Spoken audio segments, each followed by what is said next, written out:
Hola, buenas tardes, buenos días, buenas noches, dependiendo de cuándo vean este video. Había prometido que iba a hacer videos cada 2 días, pero también tuve mi momento de estar en introspección, de estar en casa, claramente, pero más hacia adentro. No quise conectarme a ninguna red social, no quise hacer nada distinto a evitar mi agobio, mi ansiedad, mi tristeza, y por ese motivo pues no me había reportado. Pero ya ese bajón pasó, esa curva emocional pues está siendo cuidada, trabajada, abrazada, y por ese motivo pues aquí estoy otra vez. En ese tiempo pasaron cosas interesantes. Una de esas es que me tomé la libertad de leer un poquito más. Exploré, volví atrás con un libro muy bonito que se llama Los Amigos del Hombre. De hecho, se los voy a mostrar. Sí. Los Amigos del Hombre, pues es literatura, pareciera que a veces infantil, pero no sé, me hizo pensar bastante. Son Los Amigos del Hombre de Celso Román. Y bueno, pues leí un tanto de, esta, de este cuento, y bueno, leí otras cositas preparándome para llegar quizás a una literatura más robusta, pero será más adelante. No queremos filosofar tanto en estos días, luego pues de estar así como un poco bajita de onda y demás, entonces pues con cariño. De estos días tomé unos apuntes que me gustaría compartirles. Entonces hoy el tip de autocuidado tiene que ver con el trabajo personal y un poco los ruidos respecto a varias cosas. Entonces hemos venido hablando un poco del miedo, de lo que suscita que estemos en una situación específica como sociedad, como individuos, y aquí partimos también pues del miedo, ¿no? De cómo el miedo cada vez puede que se haga más intenso, puede que se haga más presente en nuestro pensamiento, y ahí es donde la mente racional pues empieza a fallar. ¿Por qué? Porque le permitimos al miedo que nos abrace, que nos cobije, a la ansiedad, qué va a pasar, qué vamos a hacer, cómo voy a sobrevivir, cómo voy a pagar esto, cómo voy a hacer lo otro, y resulta que nos llenamos pues de esas tensiones que hacen que no estemos como con el sentido de realidad presente para poder analizar mucho mejor cuál es la situación, cómo vamos a actuar y cómo lo vamos a resolver. Porque claramente no lo hacemos solas y no lo hacemos solos. Nos debemos a una colectividad, nos debemos a un todo que justamente integra que quien no puede ayudar da de lo que tiene, y quien puede ayudar también da de lo que tiene. Volvemos al mismo punto, y es dar de lo que tenemos y aportar con lo que podemos. No solamente a la otra persona, sino también a nosotras y a nosotros mismos. ¿Cuál es la invitación? Desafiar el miedo. Desafiarlo con herramientas que nos permitan hacernos bien, acompañarnos, pero también acompañar al otro y a la otra. El miedo lo único que hace es paralizarnos, y somos seres en constante movimiento. No dejemos que eso nos quite el rumbo. El futuro no existe. Planear no es la alternativa, pero seguramente soñar y proyectar sí. La única certeza y lo único verificable en la historia es el momento y el pasado. ¿El futuro es acaso una proyección? ¿Es acaso una idea que está? Pero lo único presente y lo único tangible es aquí, ahora. No tenemos otra cosa. Hasta hace 15 días yo no pensaba que iba a estar en cuarentena en mi casa esperando a ver qué sucedía con una pandemia. Y enos aquí. Lo segundo tiene que ver con, bueno, ¿cómo desafiamos ese miedo? Pues eso tiene que ver mucho con nuestro sistema de creencias, y tiene que ver con la forma de aprender, pero también de desaprender. Aquí el punto básicamente es invitarnos a partir de nuestras propias decisiones, desaprender. Cuando somos niñas y niños, pues no tenemos la posibilidad de aprender bajo nuestro propio criterio, porque aprendemos lo que observamos, aprendemos lo que nos enseñan, aprendemos en lo que estamos en contexto. Pero como adultos y adultas sí podemos elegir qué aprender y qué desaprender. Podemos transformar esas creencias que nos hicieron ver para luego pensarnos distinto. Es un momento en el que no pensamos en una sola realidad, sino en múltiples realidades. Usted como pareja, usted como familiar, usted como empleado o empleada, o desempleado o desempleada.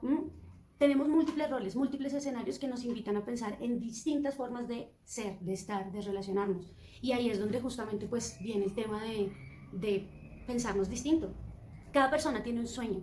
Tenemos muchos sueños, somos pequeñas cabecitas, pequeños mundos con pequeños sueños o grandes sueños. El punto aquí es soñar permitirnos soñar de acuerdo al sueño personal y al sueño colectivo, porque en últimas, no solamente esta pandemia, sino que yo creo que la misma economía nos está invitando a pensarnos en reto, a pensarnos distinto, a activar escenarios donde justamente podamos aportar desde cada posibilidad algo para que el otro y la otra también esté bien y se nutra. Y creo que eso es clave. No podemos cambiar a nadie. Si no parte de nuestra voluntad y de nuestro deseo de cambio, nada va a ser distinto. Y hay mucha información que circula de si no cambiamos con esto, tenemos hambre.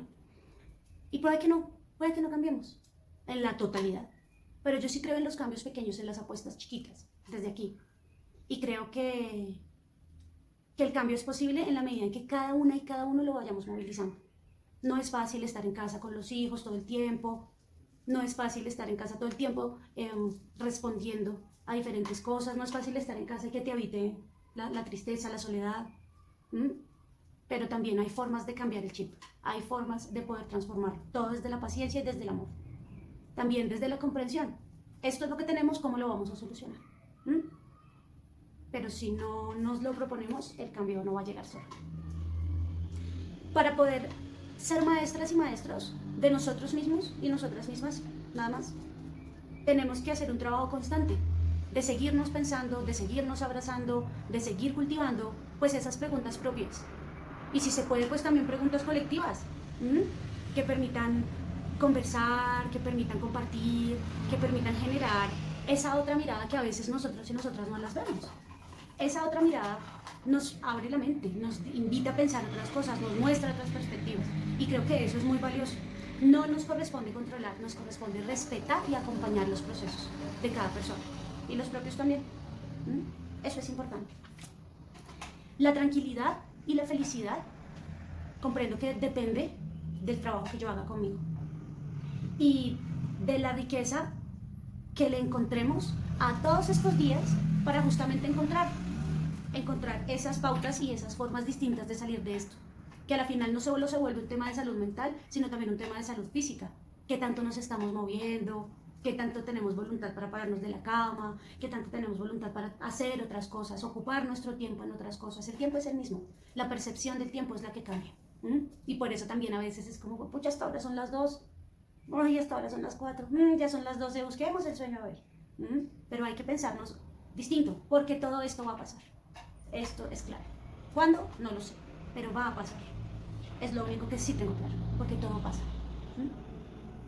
Y en ese sentido, lo único que yo siento que podemos hacer, pues es seguirnos cuidando, es seguir aprovechando este tiempo propio, es seguir trabajando en estos espacios y pensarnos desde un lugar que nos llame al trueque, que nos llame a la creatividad para no colgarnos en temas económicos, para desde donde sea posible y desde donde se cubran necesidades, pues poder trabajar y generar un ingreso, pero sin descuidarnos.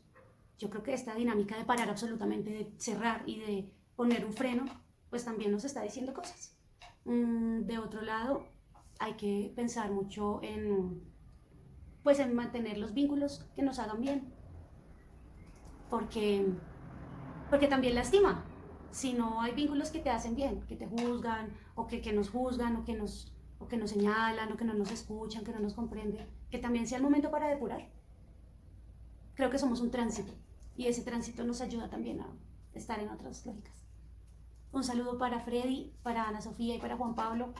Este estuvo así un poquito más reflexivo, pero espero que les haya gustado y luego me escriben ahí, ¿sí? ¿Qué les pareció? Les mando un abrazo enorme, enorme, enorme, enorme, enorme. Espero que cuando todo esto pase nos podamos abrazar para todas y todas las personas que estamos en esta dinámica.